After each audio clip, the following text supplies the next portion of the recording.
Aujourd'hui, nous abordons un sujet souvent méconnu, mais profondément ancré dans la sagesse prophétique, la gestion de l'intimité et de l'éducation des enfants dans l'islam. Ce que vous allez entendre pourrait transformer votre regard sur certaines habitudes du quotidien. D'après Ibn Omar, qu'Allah soit satisfait de lui, le prophète sallallahu alayhi wa sallam a dit « Ordonnez à vos enfants de prier dès l'âge de 7 ans et frappez-les s'ils ne prient pas à 10 ans et séparez-les dans leur lit. » Ce hadith ne parle pas seulement de prière. Il trace une ligne directrice sur l'autonomie, la pudeur et la discipline.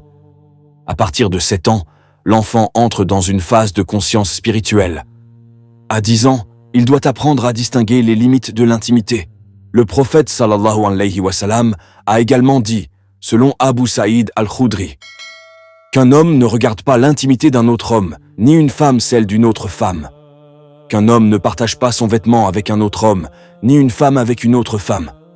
Ce rappel est fondamental. Il ne s'agit pas de méfiance, mais de prévention. L'islam nous enseigne à protéger les cœurs et les corps, même entre proches. L'habitude du contact physique peut, sans mauvaise intention, ouvrir la porte à des tentations ou des confusions. L'imam Nawawi, qu'Allah lui fasse miséricorde, précise « Il n'est pas permis à une femme de dormir collée à une autre femme, sauf s'il y a une barrière entre elles. » Pourquoi cette rigueur? Parce que le contact prolongé, surtout dans le sommeil, peut éveiller des sensations ou des pensées inappropriées. Même si les deux personnes sont habillées, la proximité physique reste déconseillée. Alors, que faire si l'espace est limité? Si chaque personne a son propre lit ou matelas, aucun problème. Si elles doivent partager un lit, il faut des couvertures séparées et idéalement une barrière physique. Dormir sous la même couverture, surtout sans vêtements, est fortement déconseillé, voire interdit. Ces règles s'appliquent aux filles, aux garçons, aux adolescents. Peu importe l'âge ou le lien familial, la pudeur est universelle. Et maintenant, venons-en à la question centrale. Pourquoi le prophète sallallahu alayhi wa sallam a-t-il interdit à deux filles de dormir dans le même lit? La réponse est simple et profonde.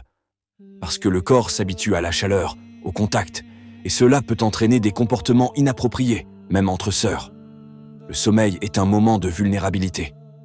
C'est pourquoi notre bien-aimé prophète nous a ordonné de séparer les enfants dans leur lit dès l'âge de 10 ans. C'est une mesure de sagesse, de protection et d'amour. Allah est le plus savant. Si cette vidéo vous a apporté un éclairage nouveau, n'oubliez pas de liker, de vous abonner et de partager pour que cette sagesse prophétique touche plus de cœurs. Qu'Allah vous protège et vous guide.